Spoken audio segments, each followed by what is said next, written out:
I have the biggest soft spot in my heart for The Phantom Menace. It's my favorite prequel movie. It just feels pure, as Scotty would say. Plus, a lot of it has to do with the fact that I was 13.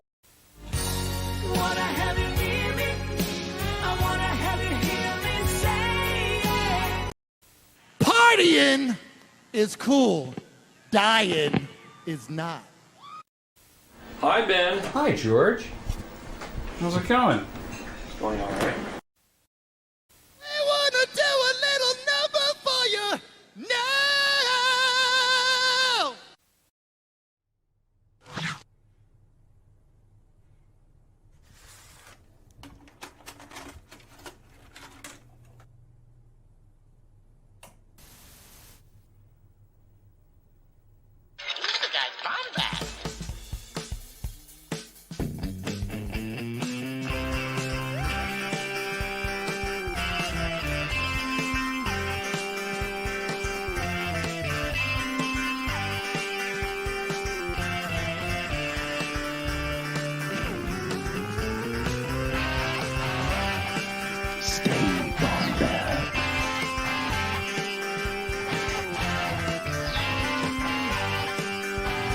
Welcome to the Bombadcast. What is going on, Bombad fam? It's me, your boy Scotty Jarrow, and I want to put some things in your memory, okay? Last week, Jerry and I were talking about the 100 things we love about Star Wars. And, typical Scott and Jerry fashion, it was a lot more talking than it was actually going through that list, but that's okay. But before we go into the other 50 things we love about Star Wars in our list today, we do have some things we got to go over at the top of the show. Remember, every Monday, my friend Jerry Cable has his own show. Yes, Hyperfocus.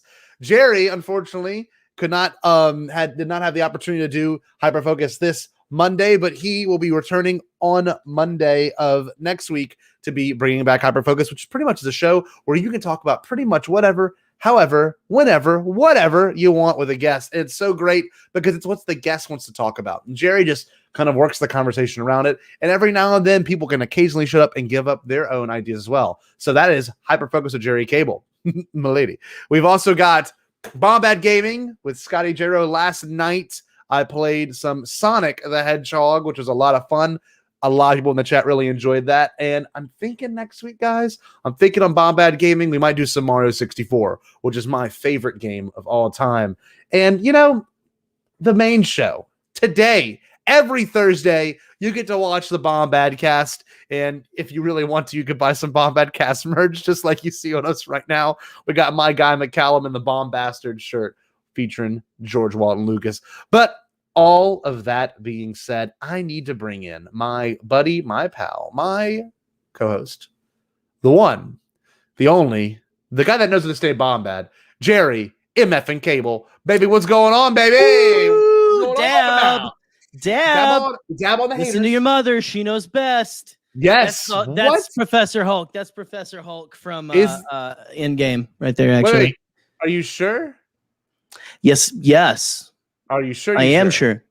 Well, it's also a certain doctor. Mother, there is no other like mother, so treat her right. Mother, I always love her. My mother, so treat her right, treat her right. It was also Mr. T. It was also Mr. T. I know, yeah. The medical professionals don't always, sometimes you go by doctor. I believe you can call him Dr. T as well. Oh, Dr. T. Yeah. Dr. He's probably T. certified. So we're here and we're feeling good. We've got 50 other things we need to go through on our list. So treat her right. It's in my head. Right. It is deep in It's there. a brilliant song. And Chris, I might turn you on to this song too. Did you know there was a Splash Mountain rap? What?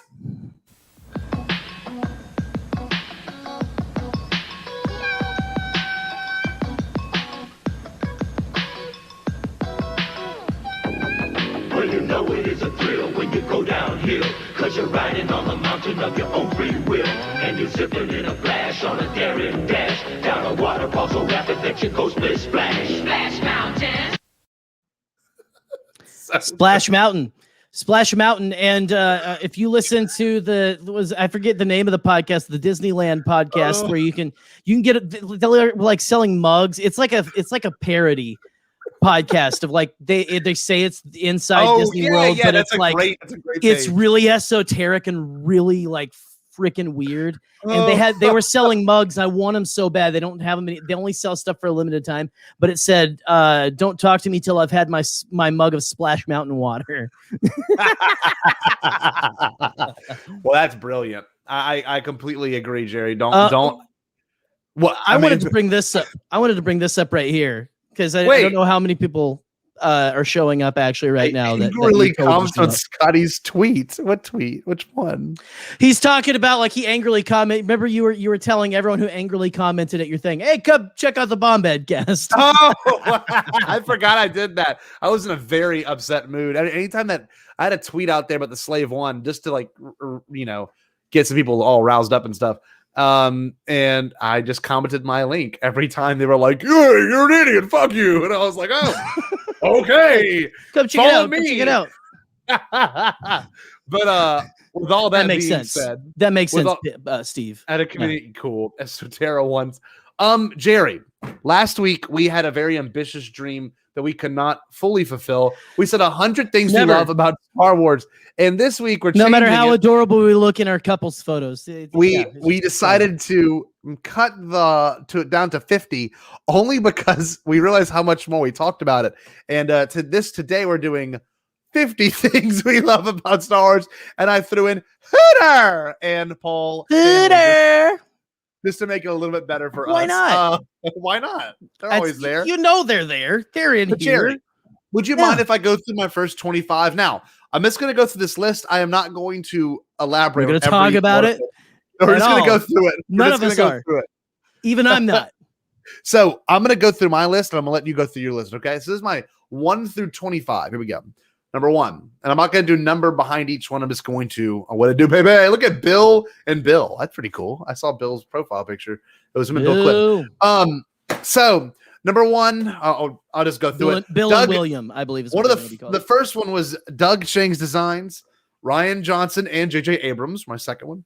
Third one was the B-1 battle droid. So these are things I love about Star Wars. The Emperor throne room scene for Return of the Jedi for number 4. Number 5, Ahmed Best. Number 6, Ludwig's final score for season 2 of The Mandalorian. Number 7 is Rick McCallum's presence. Number 8 is George Lucas saying, "Well," which I quote all the time now. Well. Let's see. Number 9 is Thrawn. So 9, I love Star Wars. Number 10, consistency across all animated and live action series.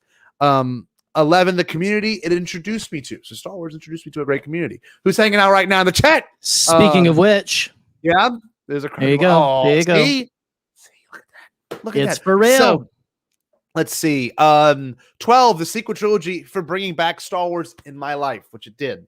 Undoubtedly did. 13, Obi-Wan's Phantom Menace lightsaber, which I have proudly displayed right over there. You can kind of see it.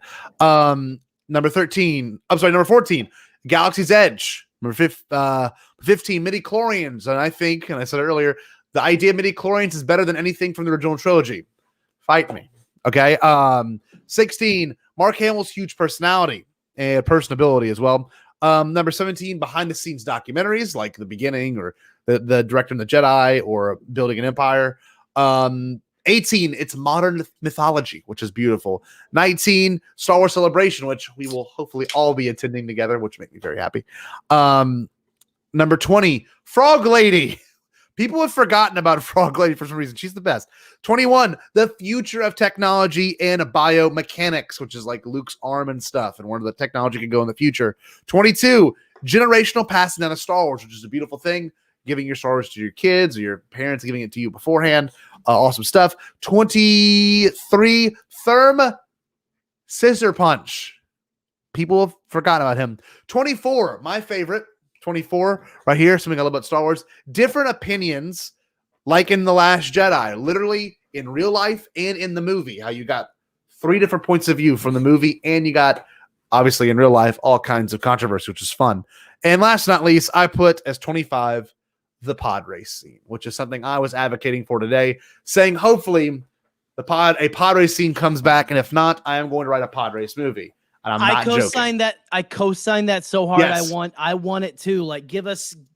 We've all said to. I've said I want a live action Gungan. We both do. We want give us another live action Gungan besides Jar Jar. Stop being so scared of all this stuff from your past. Like, completely agree. I mean, just you ignore fans. You ignore the grumpy fans already. So just ignore them some more and put some fun stuff in there. Anyway, Jerry, what's on your list? What is on your 25 things about Star Wars? My list. It would have been probably pretty prudent of us to make graphics of these. But way too much damn work. It's not how we know. It's way too much damn work. So starting off, number 1, 50 things I love about Star Wars. Western vibes. Number 2, Boba Fett rearmored specifically. Number 3, seismic charge, or the boom shakalaka charge, as I believe. I'm trying to think of who said that on Twitter. Jackson. Is that from Boba Fett Starship? Yes, Boba Fett Starship, cool. The boom shakalaka charge from Boba Fett's space. Because last week that wasn't a problem. Last week we called it the Slave One. Jacob's space turd. Last week we called it Jacob Fett. I don't know why I'm calling him Jacob. Called it the Slave One, and this week we're just trying to piss people off. Oh yeah. Screw you guys. We don't care. We don't care. We don't care. We're gonna call it that because it's on the Lego box anyway. We don't care if it's called. We change the name. I don't give a fuck. Yeah, I don't care. Anyway, number 4, Star Wars inside baseball jokes. Number 5, quotes. Wow. 6, sabak. Which I'm already getting. Solicitations to go play it with Justin Boots Gray over in Grand Rapids. So yes. That's gonna happen. And I'm gonna take my where is it? My calamari flan with me. Nice. Bet. Bet. Canon Connections, number 7. 8, Found Family. 9, music, all music. Just not even Star Wars, just all music. 10, stories that make you feel something. 11, parental feelings. Number 12, The High Republic, which is heating the hell up right now. Holy I need shit, to read it. Scotty. Holy shit. Anyway, I'm no spoilers for that tonight, please, guys, because Scotty's not cut up, and I'm like I'm not even halfway through the book right now. Yes. The individuality of the clones. Ooh, I love it. 14, morality tales. I don't know why that's number 14. What's up, Eric? Number 15, no one's ever really gone. Number 16, what the Jedi are truly supposed to be. Number 17, the bad bitch. The bad batch, not the bad bitch, but also I like some bad bitches. That's awesome. 18, Omega. Number 19, Rey. Number 20, Din and Grogu. That's a combination. It's a combo. Number 21, the comics. Number 22, Skywalker, A Family at War by Kristen Nice. Golder. I need to read that. Check it out. 23, I Love to Hate Palpatine. 24, Order 66 from multiple angles. I actually do like. It's nice to see. That's so cool. It's beautiful. And number 25, Luke versus Ben on Crate. So that was very eclectic. We ended the discussion on that one. That was a good one. That was a good. That 25 was brilliant. So what we're gonna do is like we did last time. Essentially, I'm gonna give mine. We'll talk about it for a second. Then Jerry will give his. Some of these are a lot more serious than others, and a lot of these are a lot more funnier than others. So it's just random 50 things we loved about Star Wars, guys. It's and what literally stream of consciousness. Post your lists. Give us your stuff in the chat and post it on Twitter too. Post the 50 things you love about Star Wars. Heck yeah. Like 50 tweets. I don't know. I don't care. This is great. I agree. Oh, I'm sorry. No, this Bupenheim's comment. This chat is crawling with all. It really is. This is pretty badass. I'm enjoying this. This is an awesome chat, guys. This is an awesome group. We got an awesome group of folks here. All you guys. We love you. We really do. So go on, baby.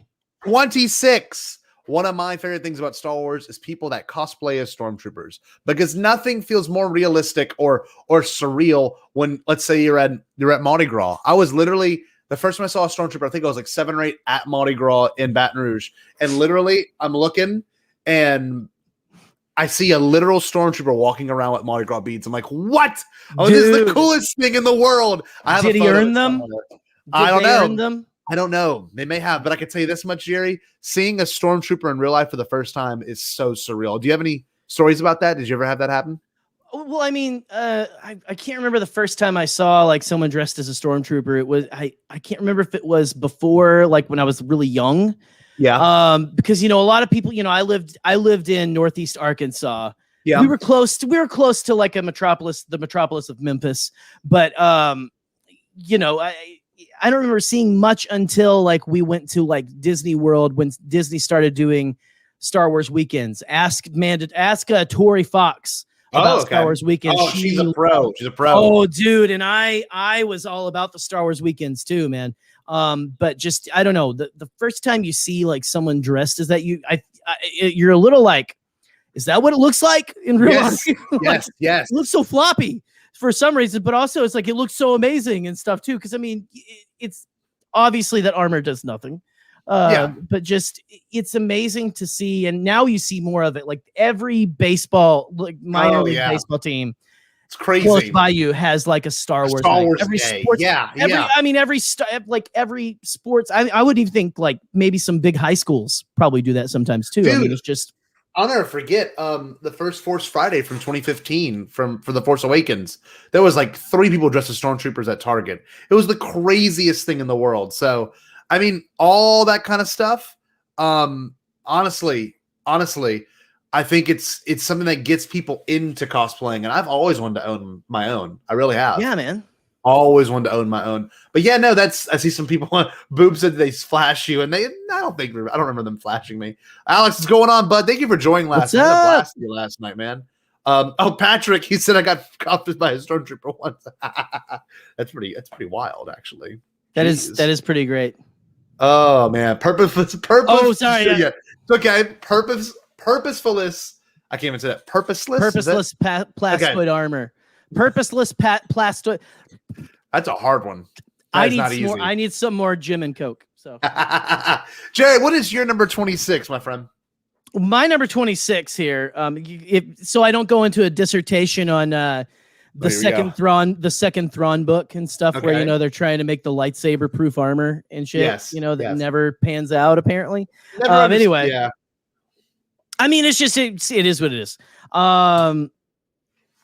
Let me see. Number 26, the potential stories with the sequel trilogy characters. And I think I might have touched on that a little bit with not thinking that Ben is gone or something, which I made a lot of people upset in the chat that night. It's okay, guys. It's okay. It's okay if you don't like it. I kind of want those sequel. I want Rey, Finn and Poe, and Rose. All of them, man.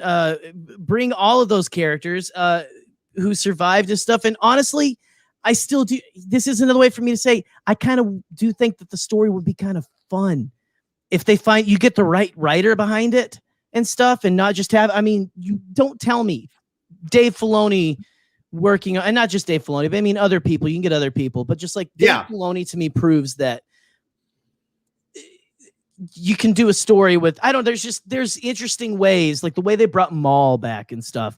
It would be a little different. And don't tell me it wouldn't be interesting to see like Ben have to, where is he? Is he, what's that like? What's that post-Force death like? Yeah. Can he fully come back? Maybe there's something to that, and maybe there are maybe Rey brings him back. There are consequences, right? And they have to deal with that. He has to deal with the consequences of his actions and stuff. Yeah. That is interesting. Like, give me a series. That's not episode 10. That's pretty good. I want a series, man. That's pretty. I want a live action series with all those characters in it. I miss the sequel trilogy characters. I completely agree, and some awesome comments right here. All the post-trust thing, Chris, I agree. Dude. Hell yeah, Chris. Hell yeah. And also the fact that we can get more Rey stuff is really special. You can see her actually try, like she could be training Finn and stuff while also looking for Ben. It would be, it's akin to essentially it's the whole looking for Ezra Bridger almost thing that people are into right now. I'm so down. Like I love that, Jerry. That's brilliant. Bring the weird Force stuff to the live action. That's what I want. I want weird Force from I want Mortis meets the World Between Worlds in live action, because I think that would be so sick. Oh, people would love it. Don't tell me we're not ready. It's fine. Like, bring it on, man. I also agree with that. Build a new world inside the world we know. Like, make it different. Like There- Phantom yeah. has changed everything, and like give us some more like anthropology. Like, give us some more cultures. You know, let's avoid desert planets and kind of do something different. You know what I mean? Like, Right. let's do it. I don't know. Like, I mean, you've got basically a clean slate at the end of TROS. Just have it like start off with, we're going to build a new government that's not going to hopefully go, and have like bring in a Nihil type threat or something. Yes, sure. Not that, but I or mean, like, the Yuzon Vong. well, like whatever. Yeah. Do something like a new kind of threat where it is like they are a actual threat, but it's different than what we've seen and stuff. But I don't know. There's so many. I'm thrilled with the future and stuff. Wild I mean, I'm Space thrilled or for Deep Acolyte and stuff too. But anyway, Well, that's gonna be amazing. more We'll talk about sequel that trilogy later. characters. All right, my 27 is, and this is a weird one because it's kind of hard to pinpoint, but I want to hear your instant thoughts, Jerry. The weirder, the better. I like the lack of food in Star Wars. I just do. You know, before Like, you the watch- Disney acquisition, Yes. But have you noticed ever since Disney, we have way more than like just blue milk Oh, yeah, and no, I like agree. protein bars and shit?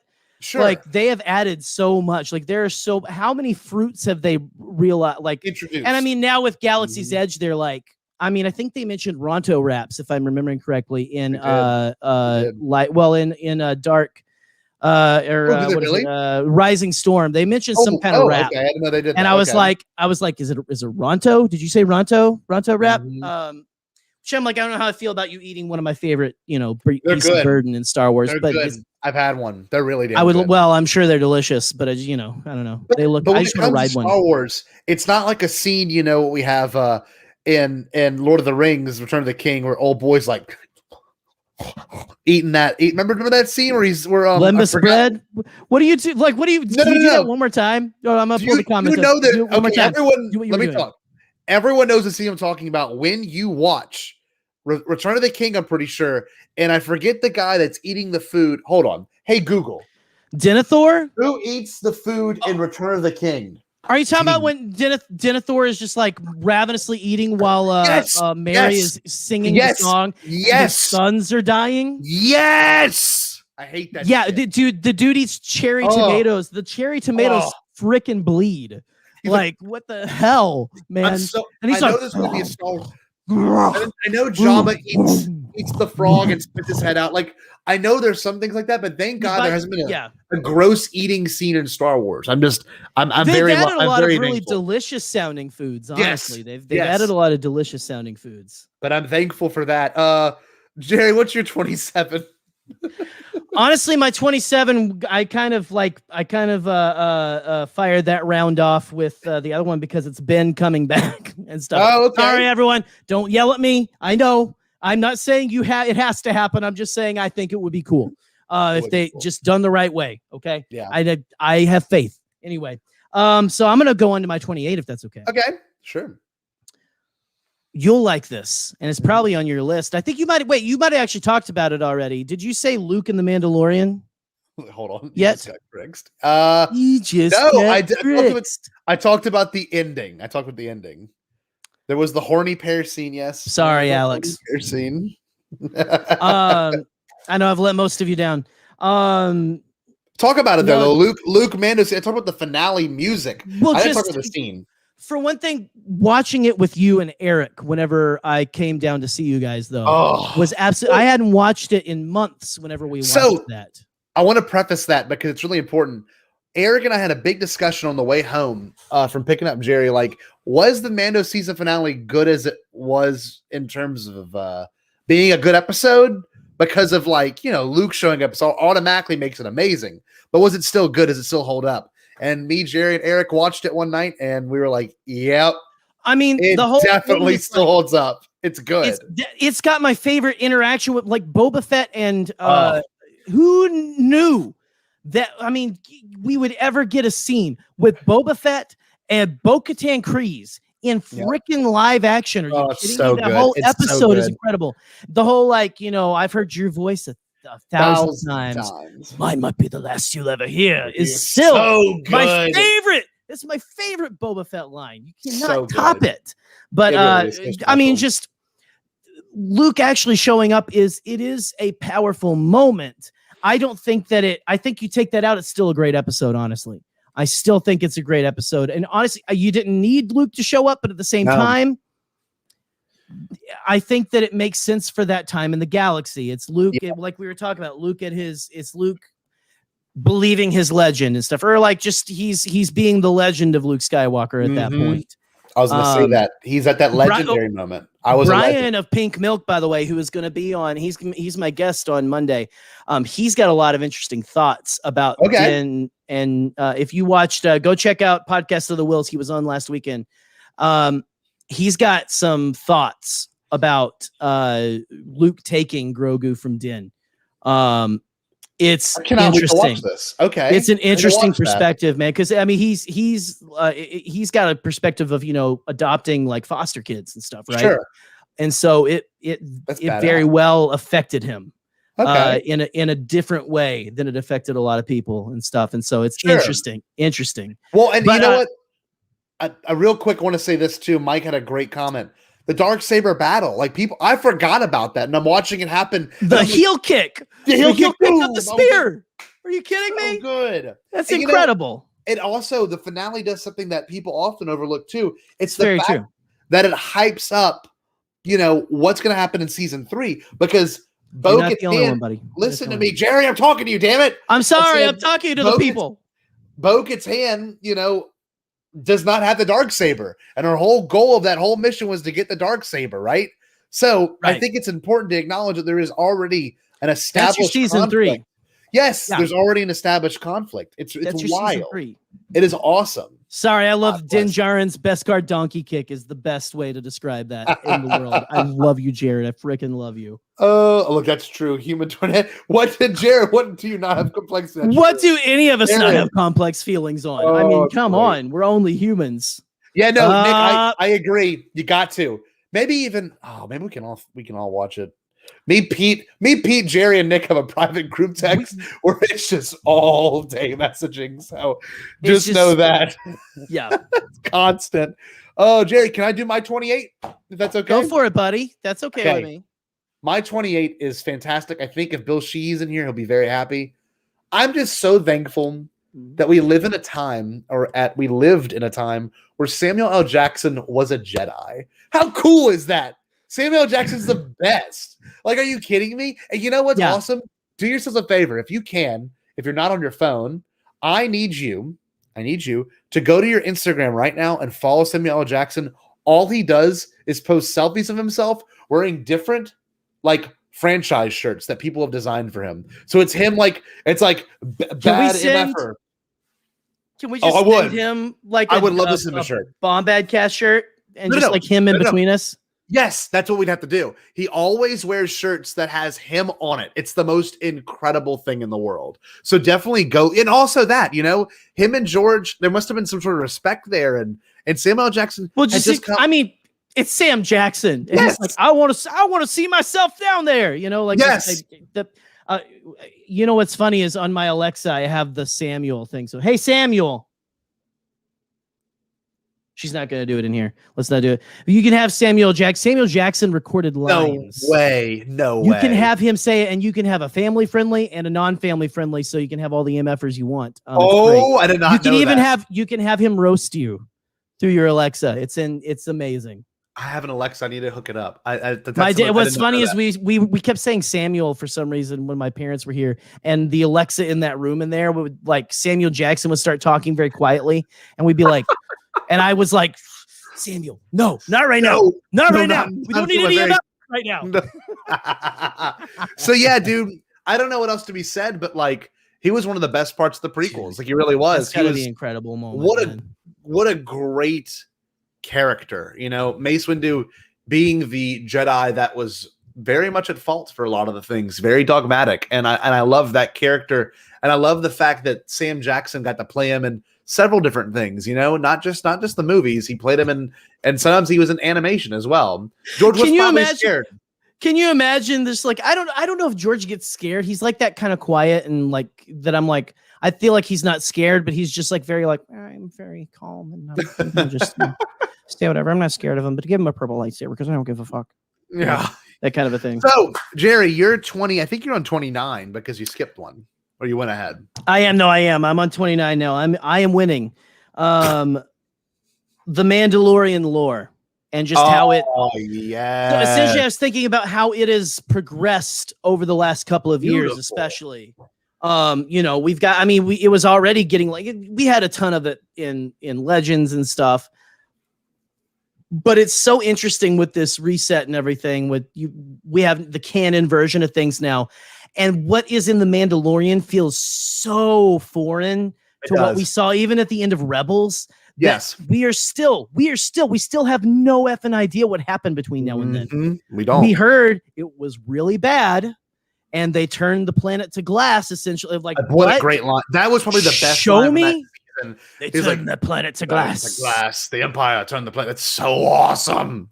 Oh man, and I mean, like that planet was already like effed up. So, dude, who would have thought? Let's talk about this just for a second. Who would have thought we'd live in a time as a Star Wars fan that there would be a show called... I haven't either, Nick. Sorry. Let me talk.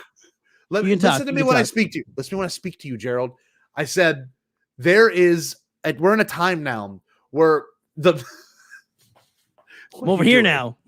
We live in a time where the Mandalorian is common vernacular. The word Mandalorian is like used like at a very normal level in Star Wars, where that was a super nerdy thing to talk about back in the day. Where like Mandalorians was Boba Fett a Mandalorian, was Jango Fett a Mandalorian. That was a huge thing. But now, literally, we've got videos of, and I'll even pull it up, Gene Simmons saying the Mandalorian. Like it's just play this. I am hooked. Binge watching The Mandalorian. Oh my God. Unbelievable. It's on Disney. Check it out for yourself. I actually think it's better than the Star Wars movies. Just great. He sounds unbelievable. It sounds like my uncle or something, or my dad. Like, it's great. It's on Disney. Check it out. Disney cable. It sounds like one of my old professors from Bible college. Honestly, check it out. Those of you, I don't know if Seth's in the chat, but it reminds me of Art Smith. That's all I'll say. It's just like, check it out. It's on Disney Plus. You know it's crazy. I'm hooked. Gene is so like, I don't know. I love those like random noises too. He's like, so the Mandalorian is a common thing now. It's a common thing, which is wild. Oh God, I love that that's something that the world is aware of. But Jerry, anything else on that? It's on the Disney. No, I'm excited for what's to come, but just the fact that it is so much more interesting. Not that it wasn't interesting before, but now it's like even more interesting with like, okay, how did we get to this point? What's going on? There's still so much to be revealed. Regardless of whatever we think, there's so much still to happen. Yes. So I'm so excited for that. All right, buddy. What is your... I'm on 29. 29? Yes. Yeah. My 29, okay, is the tragedy of Anakin Skywalker. How well done is that? It's literally perfect. Like the idea of like a fallen angel, someone that had been like found, and all of a sudden he was raised to the top, and he was like, you're so important. And then his importance got to his head, and his love for others got to his head. It's just the tragedy of Anakin Skywalker. So it's felt throughout every movie now. It's just great. It's so well done. Thematically, it's like Greek. It's like a Greek freaking prophecy. It's like it's everything. Dude. It's just ancient. It's mythology. It's beautiful. It's beautiful. It's myth. It is Greek. Like you're saying, it's a Greek tragedy. I need to get you a copy of Kristen Baver's book, because holy crap, it gets the whole first section. I'm looking about, it up. It's the whole first section is the father. Then you have it's all three trilogies from that Skywalker's perspective. Yes. It's a biography, and so it is. You were literally inside of his head, and she is breaking down the mental stability and the mental, like just the spiritual and mental health of Anakin Skywalker. It sounds kind of contrived and boring. Oh, it's incredible. It's incredible. You will absolutely, you will poodoo a brick, my friend. You will poodoo a brick. You know, it's not enough for me to get truly emotional, but one of my favorite scenes in all of Star Wars, one of my favorite scenes in all of Star Wars is in the Revenge of the Sith when it's Mace, Anakin, and Palpatine. Like I've done it before, and I think I'll do it. Well, I think Jerry and I have something planned in the works called Star Wars Moments, where we talk about huge moments in Star Wars, and that's one of the ones that's right. I want to talk about at great detail, because that moment is literally like Shakespearean. It's like every huge theme of storytelling just like thrown into one moment. It's beautiful. But the tragedy is amazing. Anakin, I almost called you Anakin. Jerry, what is your 30? I mean, after reading most of Kristen Baver's book, I'm in the Clone Wars right now. I'm actually to the point where he gets Ahsoka. Cool. Gets where he meets Ahsoka. Sorry, not gets. It's not a pet. It's a Padawan. Anyway, it makes sense from my mental health right now. Anyway, so number 30, the New Republic era, which is essentially like that's the era that we've got the Mandalorian in right now. It's just there's still so much that we don't know about it. It's great. It is a period of 30 years that we have to play in, essentially. And that's what they seem to be doing with most of the Disney Plus series. With Book of Boba Fett, Mandalorian, if Rangers of the New Republic ever comes back, which I hope it does for I hope it does for what's it, Kim's Convenience Store guy, I forget his name, but for him and Trapper Wolf to have like more stories. Good lord, give Dave Filoni more stories in I almost said MCU, but in Star Wars. Give him more lines. But Jerry, I want more of that. I think we're going to get a lot more of that. I think maybe that's what Rogue Squadron's going to be about. I hope. I just love that. It's just interesting. It's just deep stuff, and you know, there's so much that can be said about that era that we don't know about. And I think that's going to be the new I think it's going to be the new, I guess, sandbox of stories. Is going to be primarily from that era. Like, you know, obviously Thrawn's showing up, and maybe Thrawn is a big influence in the New Republic era. So maybe we get their version of Heir of the Empire, like that, you know. I still think that there is possibility for that, guys. Like, all the people who get upset, I'm like, calm down, man. They have some cool stuff in the works, okay? And not that they 100%. Have to rehash. You don't have to rehash everything for sure. No, but just like there's so much interesting stuff they can do with all the characters we have in that time period alone. Are you kidding me? Rearmored Boba's back and better than ever, and he killed Bib Fortuna. I can't. That is such a fun era to play this Christmas, man. I can't wait for this. Oh man, I can't wait for Book of Boba Fett. It's gonna be amazing. Oh, Jerry. Yeah, we got some. Let's see. Yeah, I agree. It's the world building could really build up to where Rey's on Jakku. Like, you know, like let's take it there, right? We need that. And because this is like several years after that Battle of Jakku, even and stuff. You know, play around all in it. I want more sequel trilogy stuff, but I want more stuff leading up to it. Yes. Like give me that, because this is where the Clone Wars treatment of the sequel trilogy can happen. Is in between and even on the other side of and stuff, you know. So beautiful. Bring it on. My 30 is very simple, and it does not need any elaboration. It's Kazuto being clumsy. It's just, I like that they have a clumsy character that's not Jar Jar. I am very appreciative of that. And every episode, Cass is like, whoa! Well, I mean, he literally, it's Jar Jar Binks in the Phantom Menace. It really is. Whoa. Like, it's brilliant. It's great. And I posted a tweet, by the way, just on Jar Jar. Remember, like the episode with him and C-3PO in the Clone Wars where they're Bombad Jedi. One. That's so funny. But more Kazuto. Yes. You know, let's bring him into live action as well. Make it weird. I mean, come on. Weird. Make it really weird. Jerry, what's your 31? All those series. My 31. Number 31 is Real World Politics and Parallels. The Bush administration with the scary politics. but the thing is, it's always been politics. Alien obviously is politics. I mean, too. back to like Return of the Jedi. It was a statement of hippie George. George was a hippie. Yes. George was anti-war. Yes. Making Star Wars. That's Yep. the whole point of it is the Star Wars never needed to happen because the bad guys started them. Yes. Right? It was people fighting to end the Star Wars, right?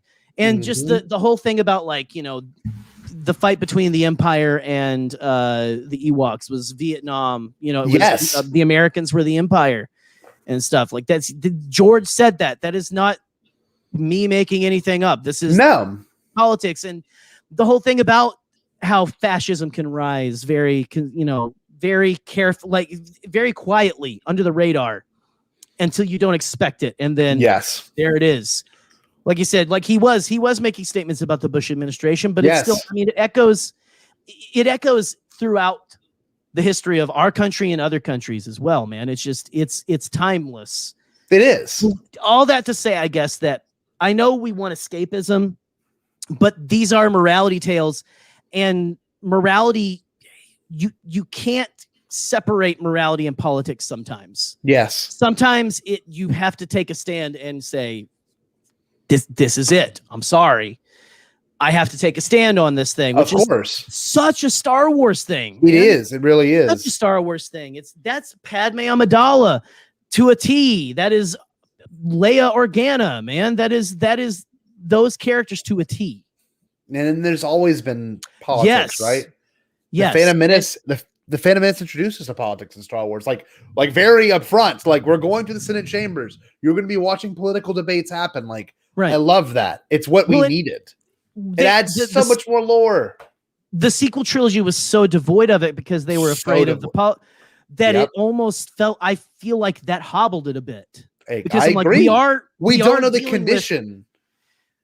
This is like if the neo-Nazis literally like tried to storm Washington and took over. That is literally what the sequel trilogy is. Yes. We need a little more, JJ. I know you don't like it, buddy, but come on, man. I mean, just like it's okay. It's okay. We can still be interested. You just got to write it really snappy, like West Wing.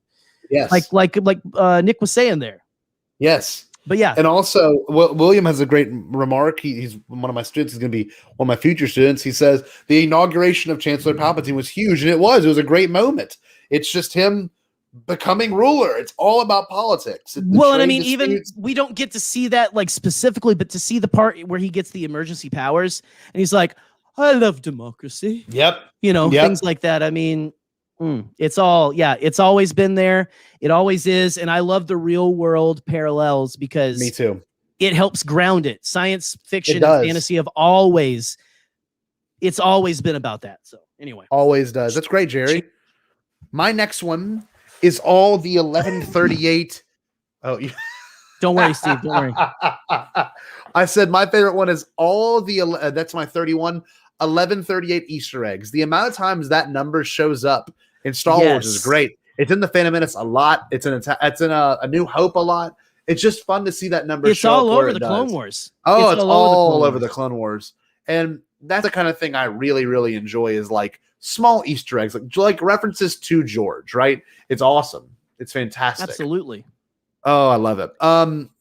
Yeah, Jerry, you're 32.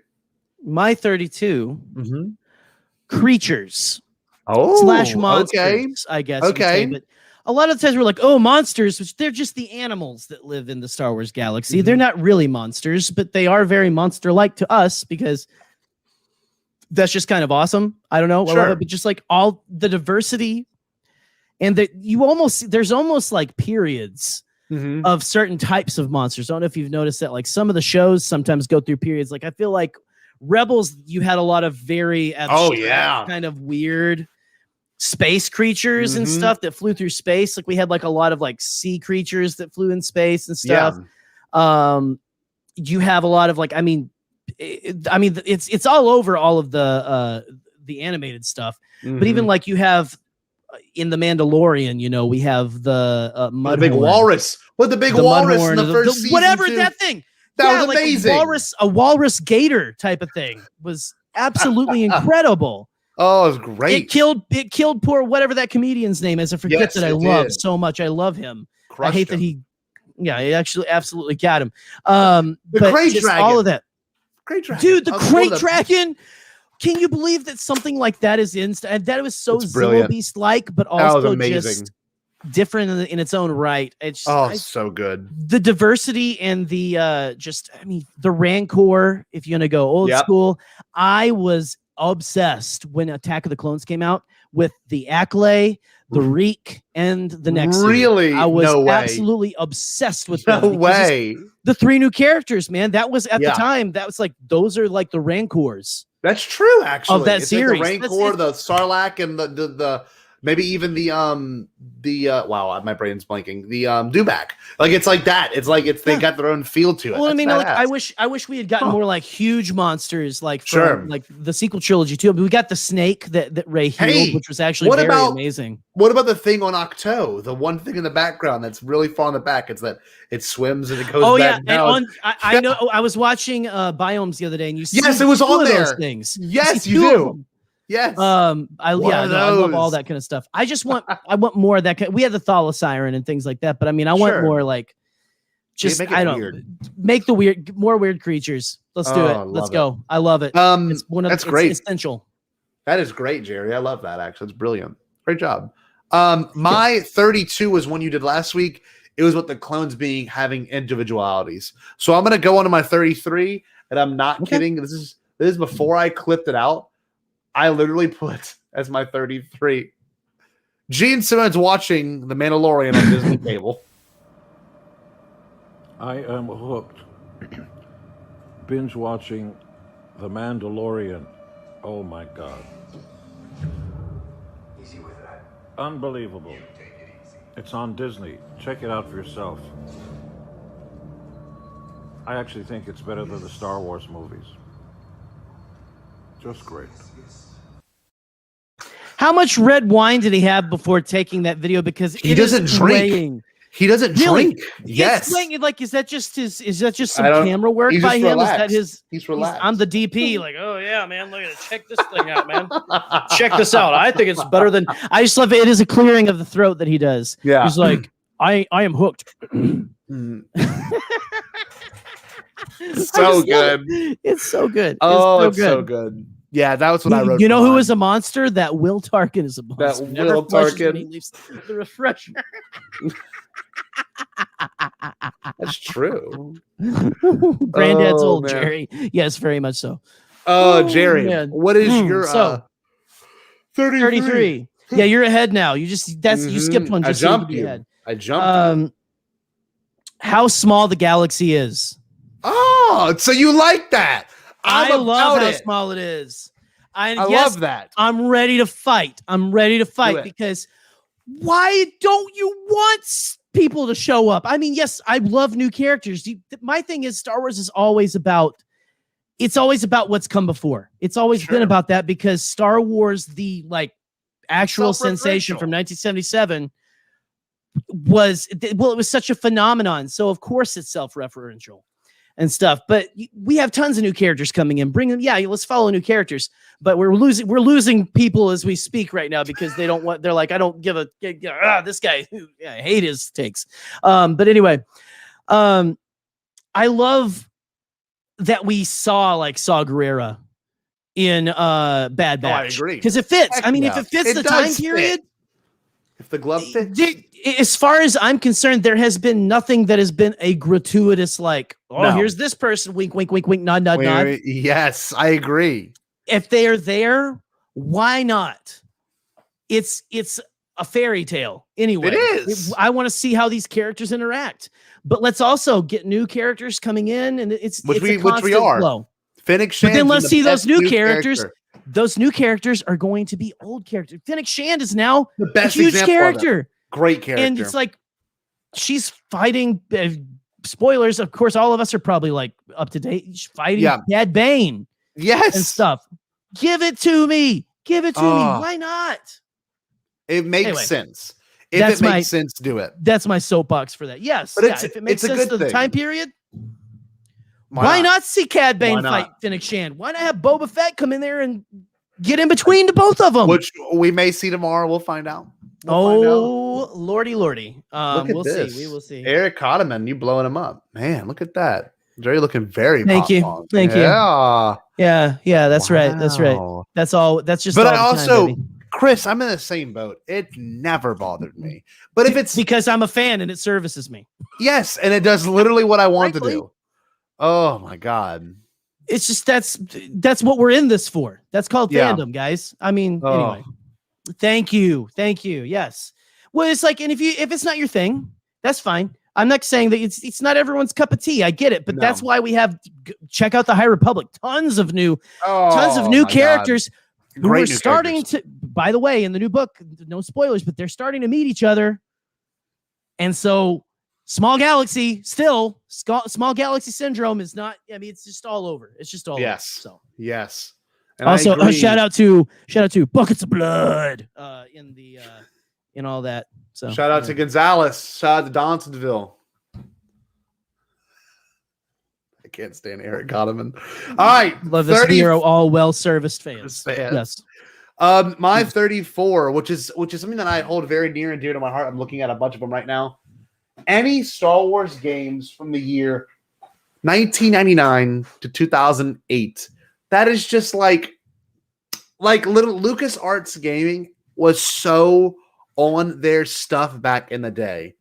Oh, like it was just literally Bounty Hunters, one of the greatest games of all time. And like a bunch of other games, like Super Bombad Racing, which we played last week on Bombad Gaming. What like this Disney would never be bold enough to put something like this out. They just wouldn't. It looks like the characters. It looks like the characters from the Brisk Tea ads. Yes, if they raced, honestly. Just do you remember when I was playing it the other night, and you can like unlock? You could be a bunch of shocks. You could be a bunch of literally Boba Fett in his starship. It's just incredible. It's just incredible. My father, when that was my family was up on your first night. Oh yeah, doing that, and my dad was loving it, man. I mean, it's just you really can't beat that era of gaming because it was just they were like, let's throw anything and everything at it. And literally there would be like I'm not kidding. I remember back in the day, there would be like 7 or 8 new games in a year. And like now, man. We're lucky if we get one every. We have been waiting for Lego Star Wars since 2019. They're like, it'll be here 2020, and here we are. We're gonna get 2022. I don't know if Connor's in the chat tonight, but they said, "Oh, what are you most excited for? Lego's release later this year?" And he goes, "The release date." Yes, exactly. But it's true. Oh, hell yeah, Boba Fett starship. Oh. But with that being said, shout out to Coruscant. But yeah, I really do miss when the games were like a little bit more. Is Eric just giving shout outs to random things? Oh, I was just saying, I love the fact that we used to have these games that were so frequent, but now we don't. It's unfortunate. Let's get back to that one day. Jerry, what is your 35? 34. I'm on 34 now. The slow burn rise of the Empire and Bad Batch. I'm just really digging it. That's wonderful. I love the slow burn feel of Bad Batch. Yes. I'm kind of loving it. Although last week was the first time I was like, that's it. I want a little more, please. She got back with them so quick. Like I thought I was going to pick her up. I was hoping for some more time with them as well. I wanted a little bit more of a chase, but I mean, we'll see what happens in like just a few short hours because I've had 2 things of caffeine. There's probably no way I'm going to bed. 6 hours, just about, right? Yeah, close to it. Right there, 3 a.m. 3 a.m. Eastern. Down skis. So I agree. That's a really good point too, Jerry. Scotty, what's your 30? Oh, go ahead. No. I can do my 35. 35. The most underappreciated thing in all of the prequels, and I'll say it right here, big screen. Okay, I also agree. It is definitely my favorite new animated show. My 35th favorite thing in Star Wars is the fact that we have a mystery plot in Attack of the Clones. It's great. We don't get that enough in Star Wars. I love mystery, and the fact that we have Obi-Wan just like cruising all around, looking like figuring stuff out. It's brilliant. It's brilliant. It's the B movie. It's like the Yes. B movie aspect. It's so corny. It's great. It's the It's Maltese great. Falcon. It Yes. is like, I mean, it is a 1950s. He even goes to the diner, the 50s diner. It's He's brilliant. got it's the whole thing is amazing. I love it. And I love like, it. I'm with you. Katie's favorite scene of Star Wars is there. Very noir. It is. It is. Katie's favorite scene of Star Wars is the amazing moment where Obi-Wan's talking to Lama Su, and he's like, "Yes, Master Sifo-Dyas." Like, Master Sifo-Dyas died 10 years ago, and he's like, "Oh, well, we've got a bunch of clones for you." It's like the craziest thing in the world. I love it. It's great mystery. We still don't have all the answers to it either. It's wonderful. It is wonderful. So Jerry, good. So good. what is your 35? 4. Wait. No, 35. You're right. The Rebellion. Oh, just in general? I love that. In general, I love the Rebellion against I the love Empire. the roots of it. The roots have been awesome to see. I'm a ride or die rebel. All the way. I mean, Empire has great toys. Yeah. But you can always steal the toys and use them to fight the Empire.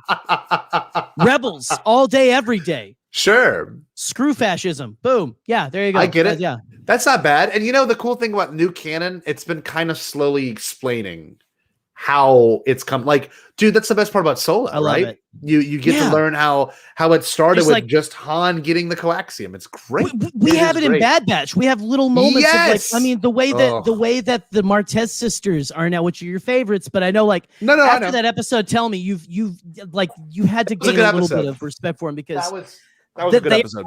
They learned from Ahsoka. No, we are going to fight for the good. I mean, we're working with Rex and Ahsoka as far as I'm concerned. But anyway, that's good. I love that shit. My 36 is a little bit more of a personal one. I love the conversations I have with my fiance about Star Wars. It really means a lot to me. For someone that had not gone from seeing any Star Wars movies until seeing one whenever we started dating 6 years ago, that really just means so much to me that she's embraced it and that she'll joke about it. Like she's gone to 2 celebrations with me, right? Like, and she's wanted to go. That's love. That's love. But also, I'm so glad she was there because I love Katie. Not like, you know, you guys are like my brother and sister. I love you guys to no end. Oh my gosh, I love you both so much. You guys took me under your wing at Celebration, and but I cannot thank you enough. Yes, she does. It's like 100%. I can have an office in the house that we have, and it's just stacked with literally everything. And she doesn't limit it. Like, this is going to be going. I'm sure you saw this on Twitter. This is going to be going above my office door. Like, she is cool with love this. That. Yeah. Unreal. So I'm thankful for that. I love that about Star Wars, that it's brought her and I closer together. So in that way. That's amazing. That's amazing. I'm Jerry, I love you. Thank you. I love you too. You're welcome. What is your 36? My 36 smugglers. Oh. Wow. There's a lot of, well, and I mean, just the kind of pilots. It's like even in the High Republic, we have like Leox Jossi. Okay. I think, okay.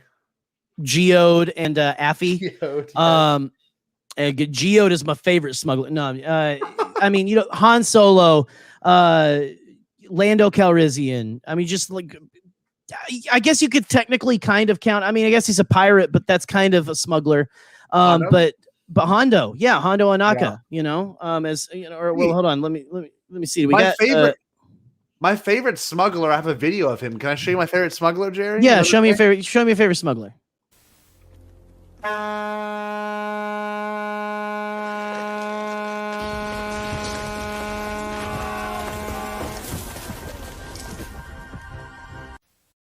It's my all-time favorite. There you go. That is Jindy Indiana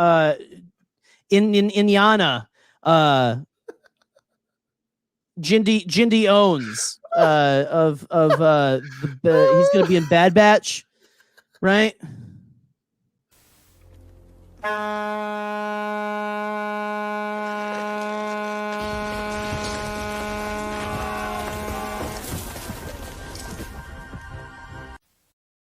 I think George Lucas edited that. Like he was a part. We talked about it before we even like went on. That feels like the Walker Texas Ranger lever from Conan. It feels like the Walker Texas Ranger lever. I just love it. We should just start playing random clips from that's from Young Indiana Jones. It is. We should just start playing random clips from Young Indiana Jones. It's just the fact that he like the smile at the end is so. It's my god! The size of is he playing a miniature? I think saxophone? I think it's a soprano, not even a soprano sax. It looks like an alto. Let me look at it. Hold on. Yeah, it's like an alto sax. It looks like a novelty. It looks like a novelty saxophone from the 90s or something that has buttons on it, you know? Oh god, that's funny. Scotty, what is your what is it? Are you on 36? I'm on 36. No, I'm 37. 37. 37. We're getting close. We're getting close, guys. Hang in there. Turmoil has engulfed the Galactic Republic. The trade routes outlying star systems is in dispute. Hoping to resolve the matter with a blockade of deadly battleships, the Greedy Trade Federation to stop all shipping to the small planet of Naboo. While the Congress of the Republic, the Congress of the Republic discusses this alarming chain of events, the Supreme Chancellor has secretly dispatched 2 Jedi Knights, the guardians of peace and justice of the galaxy, to settle the conflict. That is my favorite opening crawl. The Phantom Menace right there, boys and girls.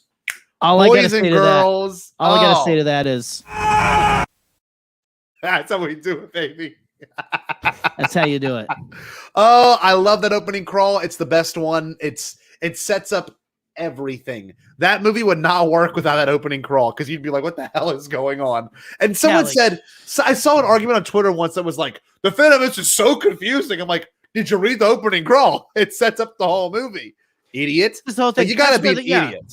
Like, I don't understand the story. Like, well, you're an idiot because you can't read the opening crawl. Like, it's all there. Everything you need to know about a Star Wars movie is literally all there in the opening crawl. The reason George put an opening crawl is because his friend said, I don't know where this is starting at. I don't get the intro. Well, thank you, Brian De Palma, because all of a sudden we have an opening crawl in Star Wars. So your dummy self can understand what's going on. I'm just saying. Everything is there. You have no right to say, I don't understand. Yes, you should. It's all written. It's literally text you have to read. That's why those crawls exist, to get you up to speed. That's true. How come every time you call the audience idiots, our chat jumps up, and whenever I start to talk about how I want Ben Solo to come back, it plummets. Just plummets. I don't know. What the hell, guys? I hate idiots. I don't know. I love to get upset about that kind of thing. I do. But anyway. Calm down. Clickbait. All right. Jerry, what is your whatever are you on? I'm already done. 37. Any genre can fit. Oh, my boy. Political thriller, pod race movie, you name it. Horror. We've had all of that. Honestly, just go watch the Clone Wars. You want to see any genre done in Star Wars. Murder mystery. I mean, all of it was done in the Clone Wars. Godzilla film. Romance. I mean, come on. Yeah. Yes. The whole thing. The whole shebang. So right. Oh, you're so right. That's a good one, Jerry. My next one, I think, is a really fun one. I think one of the best beginnings to a Star Wars movie is the beginning of Solo, where it has the text come up, but it's not what you expect, and the music, da-da-da, da-da-da, and then literally the coolest intro that I'll never forget watching, just because of how much it lit up the theater, was Han trying to hotwire the speeder, and like zoom, it flashed a light. Every time I see it, it like throws me off at how great it is, how well done it is. Boom, big old bright light in the theater. It just felt like a wave of light was hitting us. It was brilliant. It was brilliant. Absolutely incredible. Love the opening to that. It is so good. It is. I love that they still kept it like it was familiar, because it was like a long time ago in a galaxy far, far away. Yes. Text. Yes. I love and then it was the just like setting up the story. It just sets it up perfectly. Hyperfuel is the most important thing. You got to be an idiot if you think the plot doesn't make sense. You just got to be stupid because you can't read if that's the case. And I'm sorry if you can't read. Maybe you didn't get enough good. Maybe you should stop watching this and go read somewhere. Jerry, what's your 38? Hold on, I can't read. No, but 38. the fan community, which we talked about that earlier on. And stuff, yeah. We had talked about that earlier, and I think we had talked last week about how we kind of have that whole fan community and all that kind of thing. So I'm going to go ahead. Watching right now. 39 is similar content creation. Oh, Gerald, that's good. Why? Well, because I love doing this every week, right? Like, I love doing this. I love talking with the people. I love collaborating with other people who make stuff. Like, we got Nick and Pete in the chat, and I mean, whoever else. We've got Jackson and Raven in the chat Jared, too. You know, we've got Jared. We've got a ton of people that make a lot of people who make content, and just, I mean, that goes along with the community aspect. Just, it feels like a little bit of a family, but it also is just, it's just a lot of. I love making stuff that people slightly like to, that the numbers go up and down. The numbers go up and down, so the jury's out. But like, we have a few select people who really enjoy listening to us babble on and on. And so I just love the whole thing. I love making stuff that people love. I love entertaining people. Honestly, I don't mean to plug this because things like this happen. Literally, Pete saw that Hello Greedo posted a video, and like, he hadn't posted a video in months. He's been busy. He's doing if I'm not mistaken, he's working in what's it called? Like emergency services. Like, he's going to be working for he's like ambulance certified. He's certified to like firemen and all that. So that's what he's doing, and literally out of nowhere. And Hello Greedo is not the one to give like crazy shout outs or anything. He's just not that kind of guy. And he barely we've had him on before though. Yeah, we've had him on, but had him on. This was so freaking random. Pete sends me this link, and I'm not kidding. I was so blown away by how kind this was. But out of nowhere, watching this Hello Greedo video about the Phantom Menace, and he does this. I have the biggest soft spot in my heart for the Phantom Menace. It's my favorite prequel movie. It just feels pure, as Scotty would say. Plus, you know, a lot of it has to do with the fact that I was 13 years old when that movie came out. I have fond memories of seeing it. It's just wild. It's wild. What? I mean, that he posted like Bombadcast and all that shit is up there. Like, you know, like, absolutely so kind. Absolutely so kind. That dude, I was blown away too. He's got like 250,000 subs, and he did not have to reach out and do that. And you know what's crazy? That video is so against his old policy, because if you watch Hello Greedo's old videos from like 2010, 2011, it's him just saying how terrible the prequels are. But it's good that this community has now, and this plays into it, has now changed their tone on those movies. I'm pretty sure everyone in here loves the prequels. Yeah, it's just was it Joseph Scrimshaw calls themselves? You know, they call themselves reformed prequelists. Yes. Or I'm sorry. That's Knapsack. Knapsack calls. Knapsack. Yeah, but it works, man. Yeah. Oh, absolutely. We've had Knapsack on too, by the way. Just go check out our past stuff, guys. We're pretty big. We're pretty big deals. That's a good one, Jerry. My other one, this is actually plays back into the opening crawl thing. so I found this digging myself a hole, because I was saying how the opening crawl kind of sets you where you're supposed to be, right? But I've also loved that in this Disney era, if it's not a saga film, the lack of opening crawls. I've loved that. I've loved that. Like having something different. Yeah. The Mandalorian, no opening crawl. And the fact that, I mean, I know you remember any video game you would buy back in the day had, for some stupid reason, opening crawl. It'll literally be like, this is the Battle of Hoth. That's it. Well, no, it's like, and it would have the name of the game, and it's like the Force Super Kick-Ass Buddies Volume 2. The galaxy is in kick-ass turmoil. You know, I mean, it's just I love. I would always be like, I'm with you. I think back in the day, no one could picture Star Wars IP without an opening crawl. Yes, and I love that they made the choice not to, because it is a little like, it's pointless. It is absolutely pointless. This is so funny. Yes. I remember this. Yes. A huge opening crawl. Literally 3 stanzas. Like, imagine the poor dude that worked at Lego, like, having to write a new opening crawl for the level you just played. You go from pod racing to going back to Naboo. And you're like, we have to write an opening crawl again. Good God, Lord. good. Could you imagine? That'd be miserable. Oh, good point though, Jerry. Yeah, We're at the and like Rogue One was the craziest when it didn't have it. I will say, dun-dun-dun, and then like cut Well, right it was to the that thing. cold open. Everyone was open arms and stuff. Yeah, no, it doesn't need it. It doesn't need it if it's not a saga film. I'm sorry. Not It just anymore. do God, whatever. it's good. Any genre fits. Like we said, any genre fits. Oh, it's so good. Jerry, what is your I'm glad we're doing this. What is your 39? This is awesome. Well, I gave my 39. I'm on 40 now. 40. My 40. I'm ahead now. The Hero's Blade. Oh, okay. I So, like, love, and King so of- what like I an love is Arthurian. the concept that now Anakin Skywalker's lightsaber, which isn't even in the films until the last of the prequel films. Yes. Well, I mean, you know what I mean?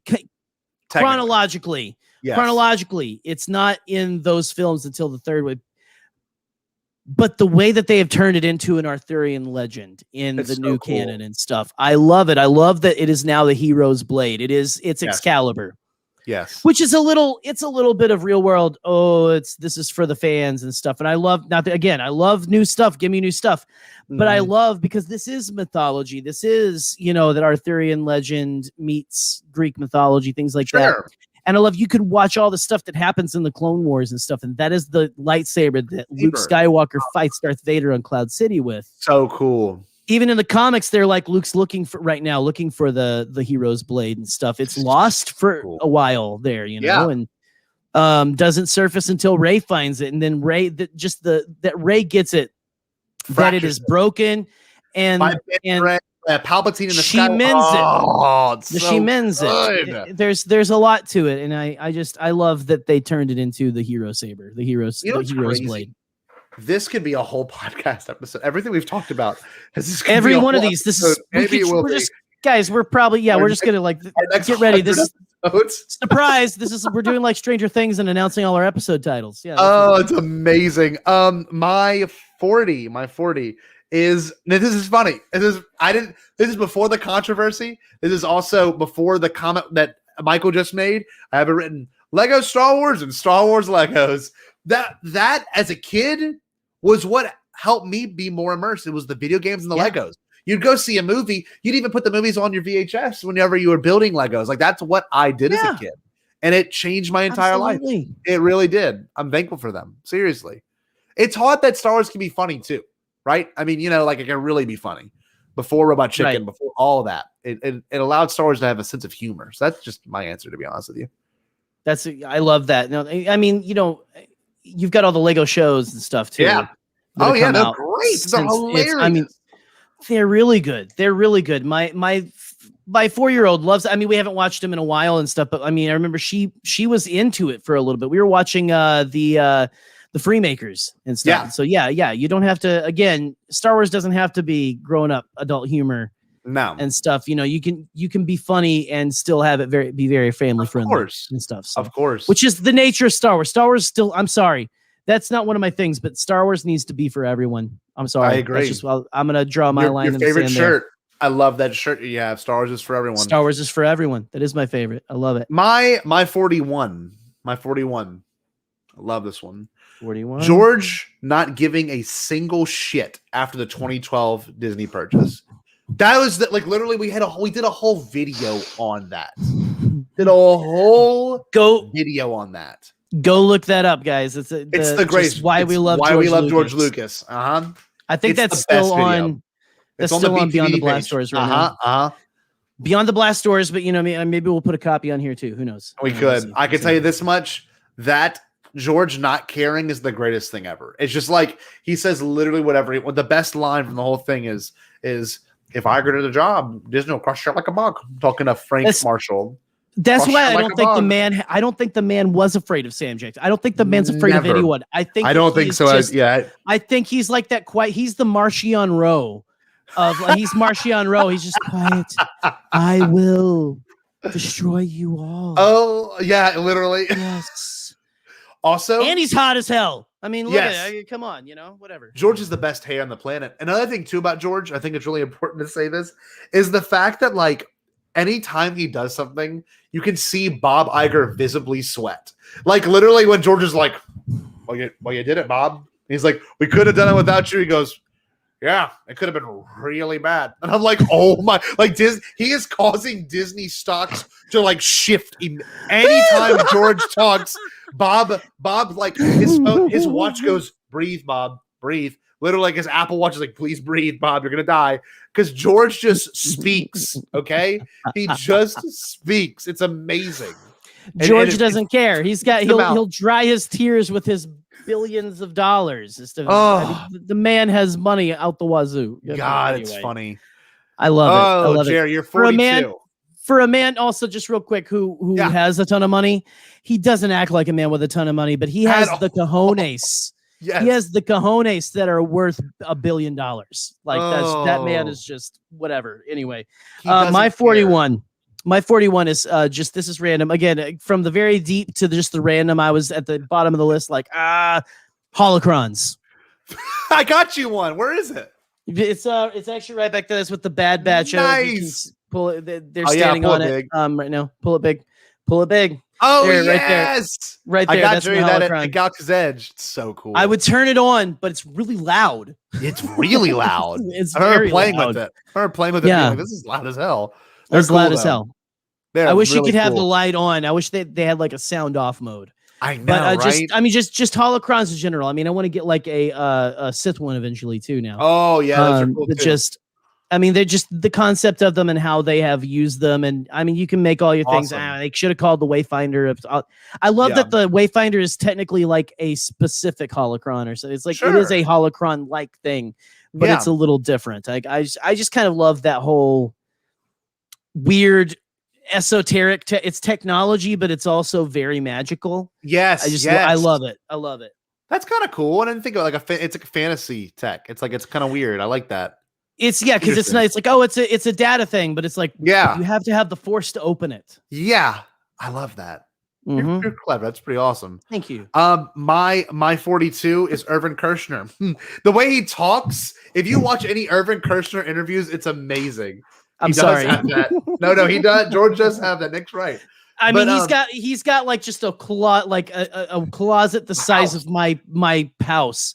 Yes, just like full of just all that flannels and New Balance shoes. I think I'm gonna go with the red today. But I mean it too. Irvin Kershner is also amazing. He's like, George approached me about like a fantastical script. Like Irvin Kershner is George's former professor at USC. So like, if you can do yourself a favor, go find any Empire Strikes Back BTS. Irvin Kershner sits like this. He's like, like George is fantastic. Like he's like so great.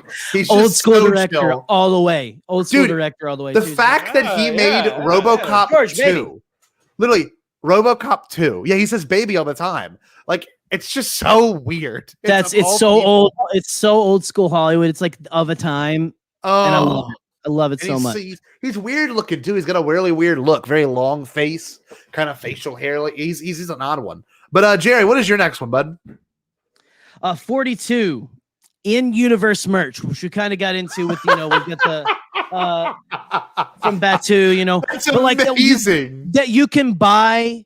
Like I've got a chance. I just so happen to have a chance cube over here. That you have like all of this random stuff. I mean, you can buy from like Disney now. But we also have, I don't know where my chance cube is. Anyway, I'll find it. Don't worry. Sure. Look, I've got this. Holocron, this is my Kyber crystal for the holocron. Mm-hmm. This is something that Tori Fox of the Mantorian Creed and over there with their buddy. The fact that she can do that, Alden, with Alden. That you can buy that stuff. But I mean, like, I even got like this is still a full Sprite. I got one to open and one to not, but I'm like, I kind of wondering if it's just stupid. I should just open it. But like that you have this stuff that you can get now where it's like, I've got Sabak. Lightsabers that you build in there. All of that. I've got the lightsaber right here. I got Ben Solo's lightsaber, Ben Swolo. It's just, it's incredible. I love that now this is what we've always wanted, honestly. Heck yeah. Honestly, this is what we've always wanted, and not with Star Wars plastered all over the side, just to have something to go. I just know this is from Star Wars. Yeah, look at the helmet behind you. The helmet, Poe's helmet. Another great example. Just having, it's like, I want to have stuff like I went there and just like, I got this and, whatever, Brilliant. That's a good answer. Yeah. That's a great answer. My 43, maybe he's still watching. He might not be, but it's weird. I'll explain this. My friendship with Eric Cotterman wouldn't have happened if it wasn't for Celebration. Shout out to Eric. Of it. Yeah, shout out to Eric. Literally, Eric and I, this is no joke. We had gone to the closest schools together. We had gone to high school together. We had gone to separate colleges, but we were all in the same circle of friends, and it took till after we both graduated college to become friends.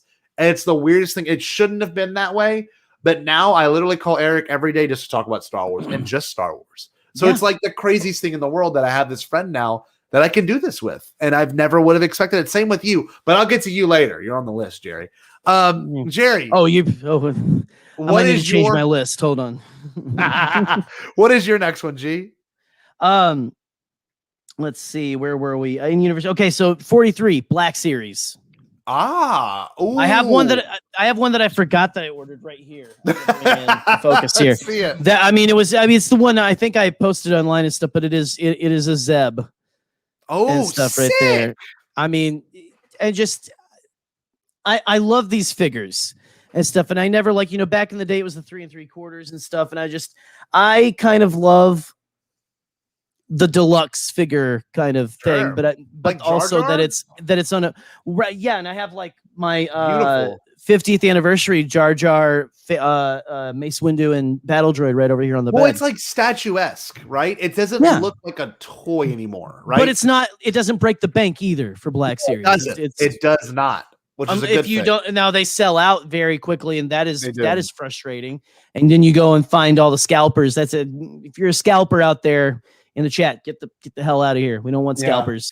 Yeah, sorry. But scalpers, I agree. They look so welcome. real. They look so real. It is pretty awesome. Probably one of the best models you can get. I love it. I love it all. So, my 44 is the Crate Dragon. I did not realize how much I actually have a piece of the original prop. I'll show it to y'all. I have right. Yeah. I remember you finding that. Prop. Yep. This is literally from Mini Museum. It's the website that sells. Look, I ordered a bunch of stuff from school from them. But let's see. It's literally a small piece of the original Crate Dragon prop that someone had bought a huge chunk of it. Yeah, that's it right there in the $30. circle.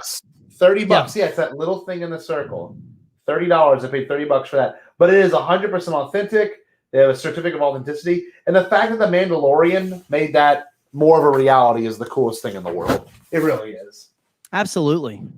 And the design of the Crate Dragon, let's see some more of it. Maybe Obi-Wan encounters one in his show. I mean, oh my gosh. Can I you would imagine? love that. Oh, so I want to go back and watch it. That entire first episode of Mandalorian is just it's a movie in and of itself. Like it really is. There's so much good stuff in it.